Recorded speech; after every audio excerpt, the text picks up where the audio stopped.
Hi, my name's Tom Pellereau and I'm the inventor of the Stylpro makeup brush cleaner and CEO of Style Ideas. And you may recognize me because I previously won the BBC Apprentice. So today I'm going to go through some hints and tips on how to use your Stylpro makeup brush cleaner and go into some of the sort of things that we've learned over the years. Here's what you get inside the box. 2 sachets of our makeup brush cleanser. The battery device, this is the spinny thing, batteries included, and the bowl. This is the new lightweight version of the bowl, and inside the bowl are the collars. So to pull off the lid, you just simply put it in. It can be a little bit tight on the first one, but just pull it hard and it will open up. Inside the bowl, you have the 8 silicone collars. To use, obviously you're just gonna push that back on. You can hear it clicks, removes pretty easily. Clicks back on just like that. Before first use, you might find on the back there's a little plastic tab. You need to remove that, and that allows the batteries then to work, and it will then spin.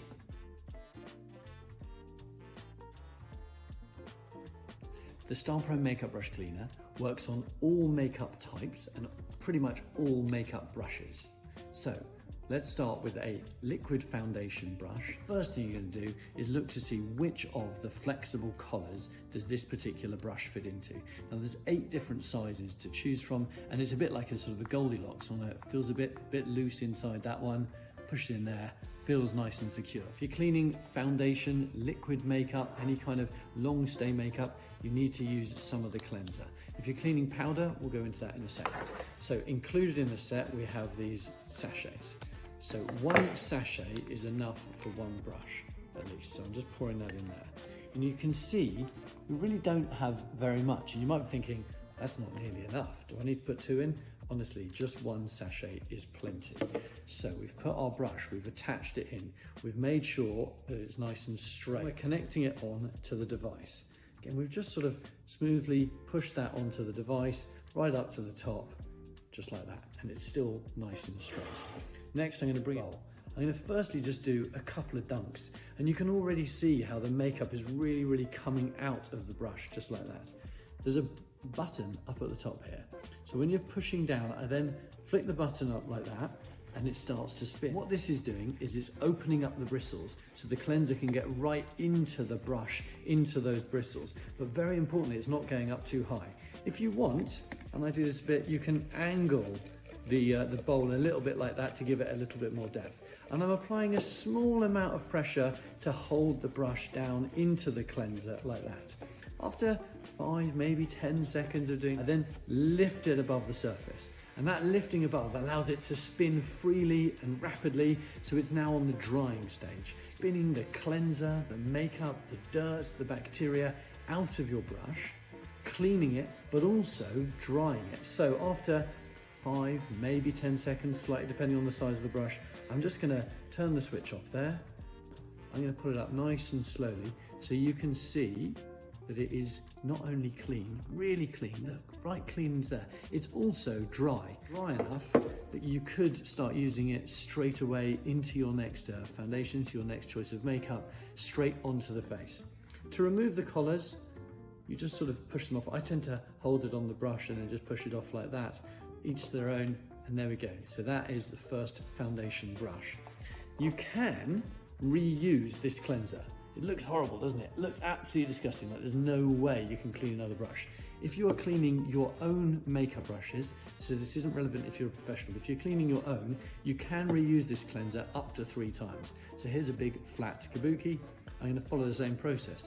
Now, if it's the very first time you've cleaned your brush, and be honest, you might not have cleaned your brush for like months and months, you may need to repeat this process. These brushes are cleaned quite regularly, so they're not horrifically dirty. And so, you know, look at that. You feel it's a little bit greasy, which can happen if you don't spin it enough. You can just pop it back in above the surface, give it a little bit more of a spin.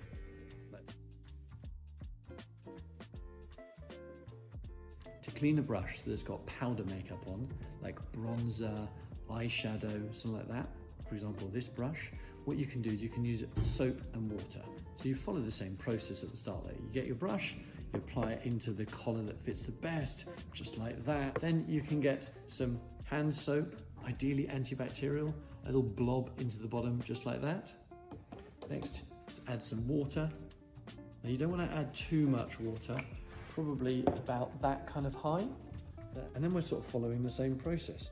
We're just dunking it in like that, and we're starting to spin. And as it spins, you can see it sort of froths up with the soap.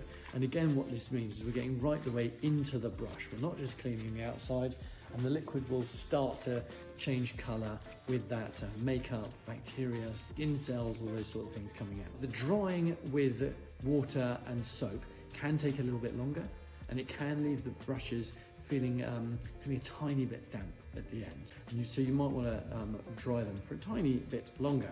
Right, so I'm going to bring it to a stop, and there.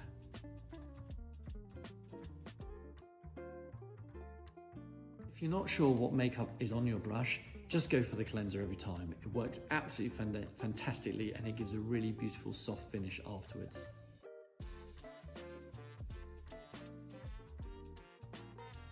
Here are some hints and tips on how to apply awkward brushes into the collars.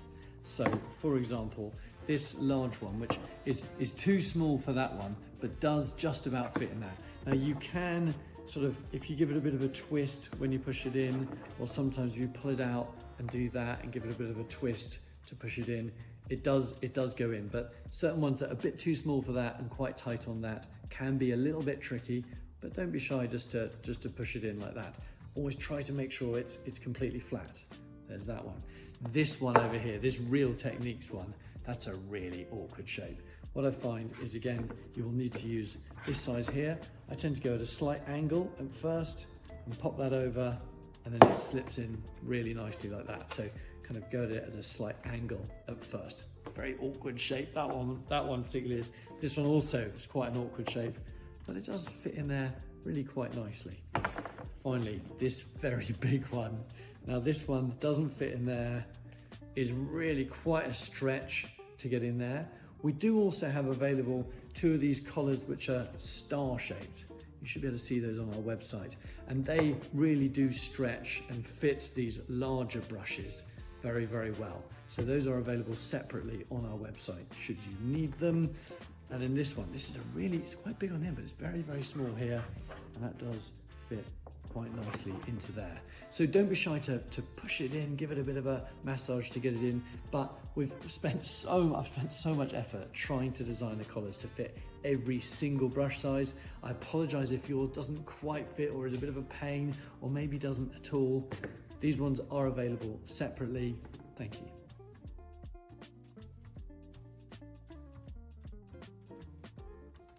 Let's talk about wobbly brushes. Now what can happen if the brush is not straight enough? It can do this sort of effect.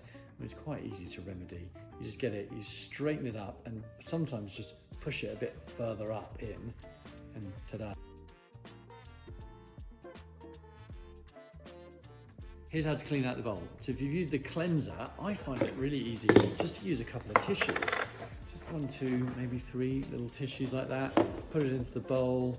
Wipe it around, because there's really not much cleanser. If you're using, you should just be using 10, 15 milliliters of cleanser, and it's done, right? It's clean, just like that. If you've used water and soap, just take the lid off, go and find a drain, just pour it down the drain. It is that simple. If you still find there's any residue in the bottom of the bowl, please use soap and water in the sink. Please do not put it in the dishwasher. The new lightweight design means that it is not dishwasher safe.